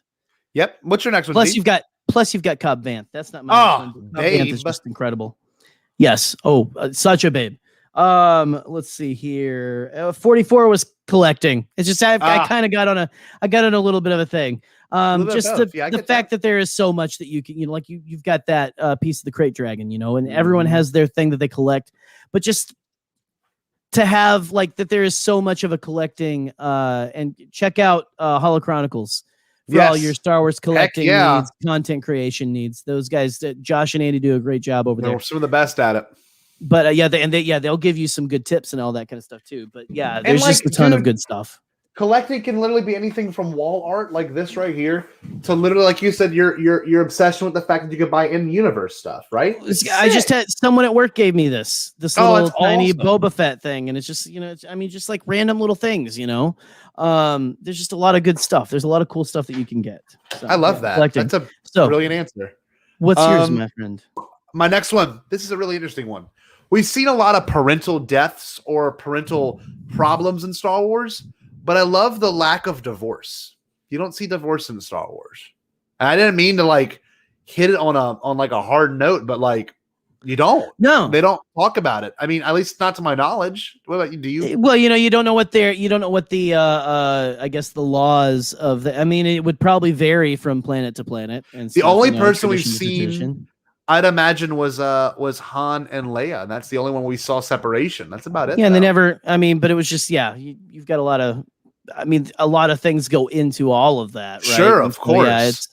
Yeah, it's just interesting. Yeah, it is interesting. They haven't used that as I haven't a really story. thought about that. No, they haven't used that as a storytelling trope yet, which they probably will one day, hopefully. So they might. Odd. I mean, just this is a universe that is huge. We want everyone to feel seen in it. It is a small galaxy, but that's what new characters can do. And so maybe he'll have. But like you've got not directly, but you see separation. That's true. Yeah. But and what Boob said before. Oh, I think I said the wrong thing. There we go. Yeah, you could tell how much they loved it. It's still they were both stuck with it. And absolutely. I don't know, Alex. I don't remember. Jerry, do you remember? There was the episode where they were fighting, or there was a couple episodes where they were like, and she didn't want to have anything to do with Anakin or something. Yes, I think was that the ones. It's any episode with Rush Clovis. Yes. A lot of, a lot of stuff. He's the worst with Rush Clovis. Me and Rush Clovis, man, he's kind of a tool. But I kind of love how Anakin in that first episode, he is the pilot, pretends to be the Naboo pilot, and he pretends that the one right beside Padme is broken. Guess you'll have to sit over here. There's so much just funny little things in that kind of stuff. But I think that did happen. Go ahead, buddy. What's your next? Oh, my next one I've already done. Wait. Oh, wait, is it me? Your turn. Okay. Star Wars animation, number 45. Oh, good just answer. In general. All of it's been amazing these last couple of years. Well, and seeing the older stuff now, I never really got a chance to watch a lot of it. Droids and Ewoks and stuff. And my kid Ella mentioned watching Ewoks today. We just didn't have time by the time we got back to my place. Yeah. But it's Rebels, Clone Wars, even Resistance, man. I mean, it's all of it counts to me. All of it is pretty good. It's pretty darn good. Don't sleep on the animation. We've said that for years. That's another thing. Don't sleep on the animation. I mean, that's something that Sky Talkers even talks about too. That's one of their things. They love the Star Wars animation and stuff. I mean, a lot of people do. A lot of people, it's their favorite Star Wars. And so, I agree. Don't sleep on it. Don't sleep on it. Well, because my next one leads to that. We wouldn't have gotten The World Between Worlds if it wasn't for Star Wars animation. That was my biggest one. That was number 46 for me. The World Between Worlds is great. I cannot wait to see what they do with that. And I'm going to leave it at that. I don't know what it is. We don't know what it is technically. We've talked a lot about it, but more weird Star Wars. Bring it into live action. Bring it into live action. Weird. Bring Ben back that way. I don't care. Find some Bring Mortis back.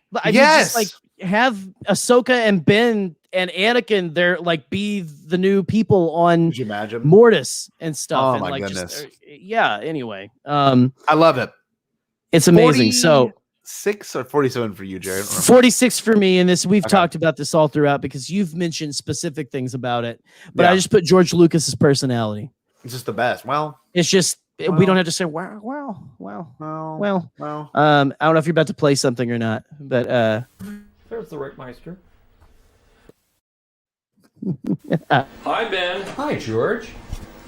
How's it going? It's going all right. Locked out. Even I can't get past the security. It's Williams got a good thing here. Animation is great for younger audiences as well as older audiences. I agree. And to me, almost there's some parts that I think I would be careful showing some younger kids, but almost all of it.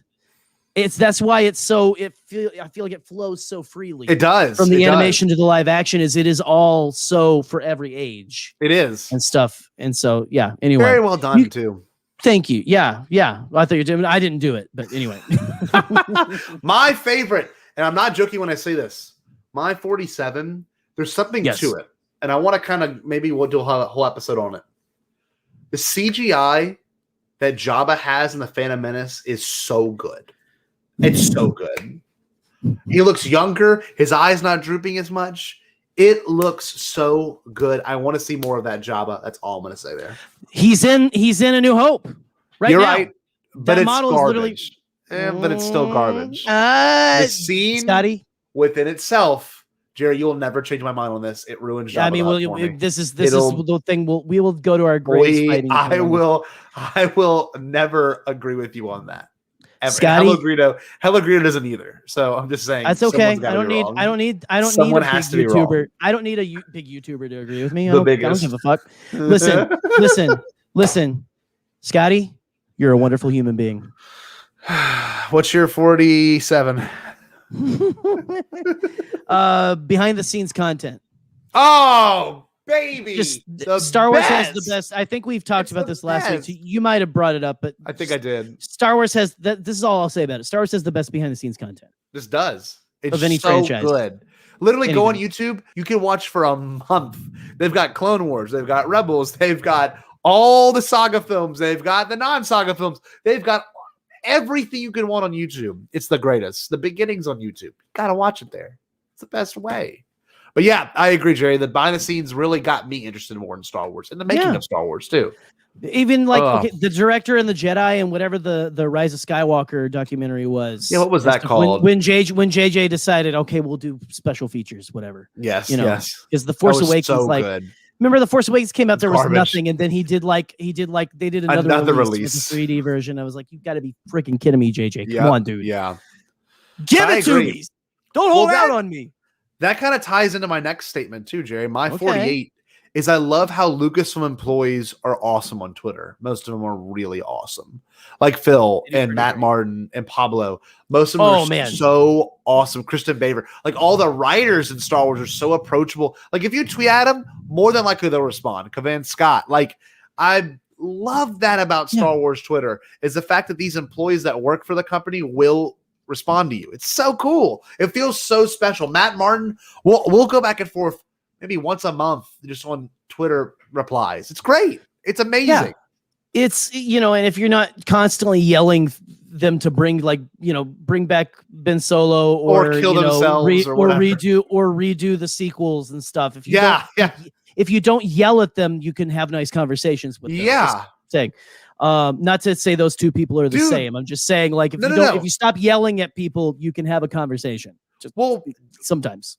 I reached out to David W. Collins that time after the Bad Batch's first episode. I'm like, there was some sound design that sounds like it's from Bounty. He's like, I pulled from that file. I'm like, that's answers I wanted, and I got them instantly. I knew I wasn't wrong. It was great. Well, yeah, God, it was good. Absolutely, man. Absolutely. Oh, Jerry, what is your 48, bud?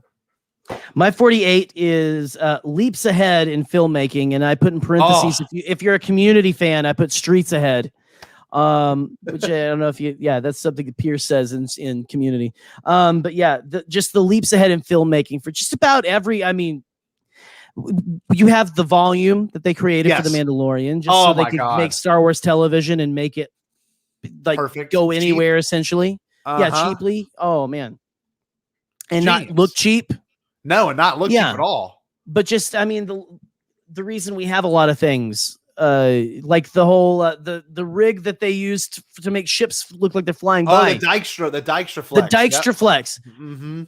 They what was it like? John Knoll made that in his garage. No. John Dykstra did. John Dykstra. John Dykstra. Sorry. Yeah. Dykstra. But no. John Knoll has his own version. He made his own version. Yeah. But it's true though. I mean, with Star Wars, like Kathleen Kennedy, she said in the gallery, said there's over 120 patents in Star Wars. So like George literally made he made digital editing. Like what I'm going to do to edit this later, he made the technology. They made the technology. They made Pixar computers. Like Photoshop, all that stuff, man. It's insane. Yes, Photoshop, right?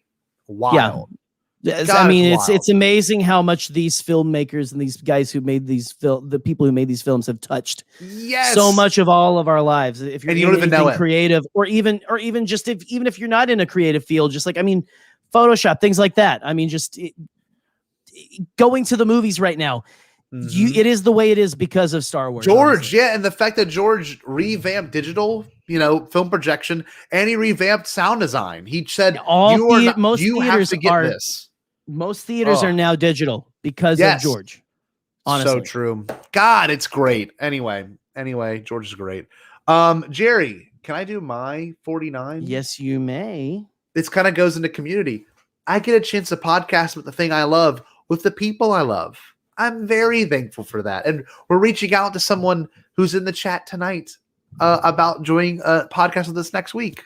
Well, you'll know who you're going to get the message. Sizzle. The chat's gonna go crazy now. But who is it? Who are you messaging? They'll know. They'll know immediately after this. But yeah, the fact that I get to talk about this with you on a public forum that my kids will one day watch, that my grandkids, hopefully, if YouTube doesn't go to hell. But like the fact that all this is there, we don't go to hell. It's amazing. It is amazing. Oh, it's amazing, dude. It's I'm lucky. I can't. Lucky. We are both very lucky, and I've said that to you before. And again, I put the community and the content creation. Yes.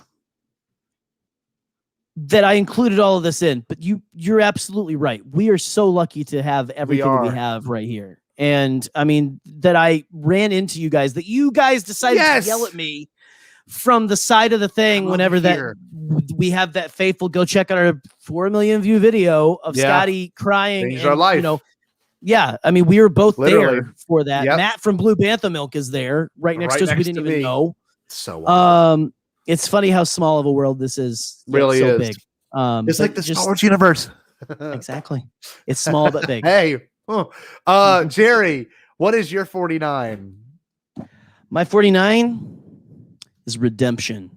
Oh, my dude. Swish. Star Wars is a lot about redemption. It's a lot about that, man. It is. I mean, you have the redemption of Luke, of Anakin Skywalker. Yeah. No. I don't know. It's just you could even say Luke Skywalker. You can say Ben Solo as well too. Yes. Now, it's just I don't know, man. I absolutely freaking love that is a theme that is in there, because I mean, you can have like dude. Isn't there an episode of The Mandalorian called Redemption? Yes, there is. It's when he gets the baby back. Din, like I mean that episode, like that whole thing where you're like, oh, he is just, you know, here's this guy who's a bad dude, but you know, he meets this baby, and then like he's a dad now, essentially, and there's just, oh man, so much to all of it. It's all throughout Star Wars. It's all throughout. And it's beautiful. It's always well done. Everything from Kanan to Ezra and literally with what we have now with Cal Kestis, like redemptions have to happen. You know, that's the part of storytelling, but it's so awesome. Michael, thank you, Michael, love you, buddy. We love you tremendously. You're getting a message after this show, so I might just confirm who. I think who you just dropped it. Yeah, Michael's. We're gonna have Michael on next week. We're gonna try to get Michael. He's gonna be surprised if you want to come on. Michael, you want to come on next week? If you can, let's just do it now. Just right now. We'll just try right now. No, right now. It's fine. It's fine, Scotty. Or the following week, whatever we need to do. Message me after this, Michael. We're going to be talking about Trioculus very soon. Right now, baby. We're going to be talking about Trioculus very soon. My 50th. Are you ready? 50. My 50th. Sorry. That's all I do. I was waiting. If you don't come on, you're an asshole. Screwed. No, but Michael, up to you. We'll talk to you about this after. Jerry, my 50th. And I'm not kidding when I say this, is having the chance to meet my best bud, Jerry Cable. That is what I love about Star Wars, man. And it's not just Star Wars that brought us together. It's life. It's things like that. Jerry and I, before we got on today's thing, we talked for about 40 minutes about what's going on in our lives. And that's part of this, right? Mainly my life, because my life's shit right now. But I'm just kidding. I'm joking. I'm joking. No, you can be honest. So, but it's important to say that though, because I got the chance to meet and become friends with you and love you, and we're buddies forever. It's incredible. It's so awesome. There's not a week that goes by. Well, there's not a week that goes by that I don't want to talk to Scotty. Exactly. You know, like I mean, Scotty is one of the people I think about whenever I have something, and I've got a lot going on in my life right now. Yes. Whenever I have something that I'm like, I need someone to talk to, Scotty's on the list. Not that he's like not the top, but like Scotty's like one of my people that I'm like, you're one of my people that I'm like, I have to talk to someone. Scotty is one of my good friends. I need to get this out to Scotty, you know, because we care about what's going on in each other's lives. And I can tell you, so I want to change my 50. I will say what my 50 is, and we can talk about it. but I want to change mine because Okay. I'm so glad that I met you in all of this and stuff. But my 50 was out of the frying pan and into the fire, like that kind of storytelling. That's a Joseph Scrimshaw thing, you know. I agree. Which is that's Empire Strikes Back, everything, you know. We got away from the Imperials, but we're swallowed by a space slug, that kind of thing. It's Star Wars, blah blah blah, yada yada yada. I love Scotty. Bad Batch has done that well. Bad Batch has done that well. I will say that too. It has done that very well. Really but just, well, dude. That we do this. We have been doing this consistently, almost every Thursday, like for 2 years, and we haven't. We've missed maybe like a few weeks. Maybe I think in total, maybe 5 weeks of doing this. Yeah, we took like a Christmas break, I think, one time, but then we haven't done a huge break like that in a while. But we can't. We got people that love us and depend on us. Well, we need this just as much as I don't know how many of you guys need us. But every Thursday, we need y'all. We need to get on here and get crazy and get weird and talk. Well, that's why we started 2 new shows. It's literally why we knew we could do this at a larger extent. There's too much weird. There's too much fun. There's too much stuff we want to talk about. Yes, and I agree. And Jerry, but Scotty, I love you. I'm so glad that I met you guys. Me too. It's been look at this. Look at this brand. Look at this shirt we've developed. Like, what in the world? I don't have anything on my. We've done this. Is our stuff. That is I can't believe it. I can't believe it. Like 2 years. It's all because of you guys. It's all because of you that we have anything that we have right now. Like this was like that last week. That was supposed to be our 100th episode, and it was. But we did. You know, again, we talk a lot. We've almost went 2 hours here. But this, guys, this is. It's a huge milestone for us. It is, because both of us loved listening to stuff. We never in my wildest dreams did I think that we would be 200th episode of a show. Yes. Well, 100th. 100th. It's 2 years. 2 years, 100th episode. Right. But no, really though, if you look at it too, the fact that people love you, Boop. Oh, well, we love doing that. See, that's the thing. This is my bright spot of the week. Like for me, and I'm, sometimes everyone's got something. Sometimes it's not easy to make content. Other times it's really easy. And like things like this, it's been wonderful today. Like, look at this. Like only our fans would get this. Yeah. Like no one really gets this besides people that listen to us. Right, or that are on Star Wars Twitter and stuff. I love Jared in there. I love that Jared is randomly on there. Like, oh my gosh. Is that the can of hot dogs right there? No, that's not exactly. The fact that all this exists and people will get it is so. There is a combination of Jerry and I's sense of humor. It's the strangest thing in the world. Yeah. It's just, how does this exist? Like, how does YouTube allow this? Look at Paul. Like, how does this exist in real life? It's so unreal. We made this a brand. It's the strangest thing. We definitely, this is our brand is just straight weirdness. And you know what else is? I'm trying to find the exact clip here, Scotty. Yeah. I've got it right here. You know what else is our brand? Let's see it. This right here. This is your wake-up call. Time to reach, go for it all. Culture stirs inside of me, and I know what I can be. Limit is the sky. Hey world, watch me fly. The best part of waking up is soldiers in your love. It's just so good. We should almost even just end on something like that, honestly. I mean, let's see. This has been an incredible ride. We love all you guys. And the best part of waking up is Bombad in your cup. That's all I'll say. And Willie will vouch for us. And Jerry, if you don't mind, plug in your show Monday. What you got going on Monday? Hey, man, we've got Monday on Hyperfocus. That's it right there. Look at it. We've got Brian Barry from Pink Milk coming in. Okay. Cool. And we are going to have, I had some personal stuff come up this week. I want to make sure that I'm giving every guest I have on Hyperfocus 110%. And so I rescheduled with Brian. So, hey, after the 4th of July weekend, if you're hungover, if you're just, waiting to go back to work, or you had to go back to work on a Monday and you need like a little bit of a just conversation between friends, come here. I'm excited beyond all reason to talk to Brian from Pink Milk. It's going to be a great conversation, guys. I'm looking forward to it myself. And I saw that Boop said something in the comments that I need to bring to everyone's attention. Boop said she was in the middle of a normal moment, a normal thing. She said, I absentmindedly said go Tigers the other day. I had to explain that I am not in fact a sports fan, and I just have a weird sense of humor.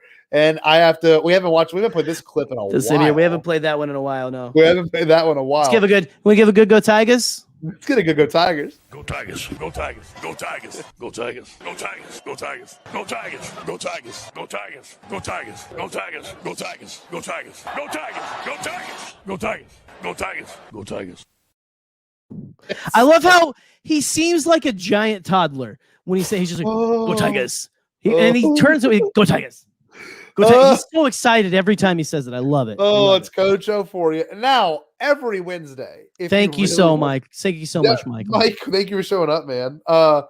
Every Wednesday, Bombad Gaming. We did Sonic yesterday, and I'm not gonna lie, I had some imposter syndrome playing some Sonic games, but I can say this much: I just didn't feel confident in my skills in that game. I'm stoked because I'm playing a very fun game next week. Maybe we'll do a 2-hour stream, and like I said, if you want to super chat me pizza, I will play until 12 a.m. So if you give me money, I will order a pizza and I will play literally from 8. I will play for 4 hours straight because I love the game I'm playing. All you got to do is buy the man a pizza. That's all you got to do. And it'll be amazing. I'm going to be playing Mario 64. So I'm very excited. It's one of my favorite games of all. We did play Echo the Dolphin. So it was really stupid. But I Jerry, saw that. I had to turn down at that point. I was on the phone and I was like, I don't know what the hell's going on, but I love it. I love it. Jerry, in your typical George fashion, what should the wonderful people do before we leave? I think Dr. Joe might actually have some recommendations. Dr. Joe has a parting word for us. Let's see. Dr. Joe, what do you have to say? Joe. Anyways, my broskies, I got to bounce. Bounce on your boy's dick. Hey, got him. So, thanks, Dr. Joe. All right. Thanks, Dr. Joe. Yeah, and you guys just check out all our other shows. And if you haven't heard, get up every single day. Get up every single day and put on your flannel, put on your New Balance. Have a giant pizza from Michael Nip. Thank you. What? No way, Michael. Excuse me. I'm trying. I'm about to end the show here. Scotty, go get a pizza and stay bombad. I got a pizza, guys, and I can't find the outro. Stay bombad. Peace.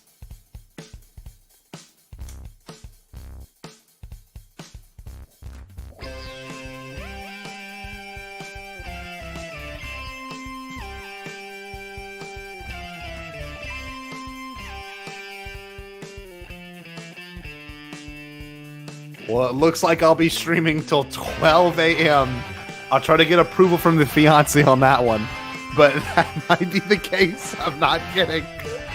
Pizza has been funded. Oh my God. Pizza all around.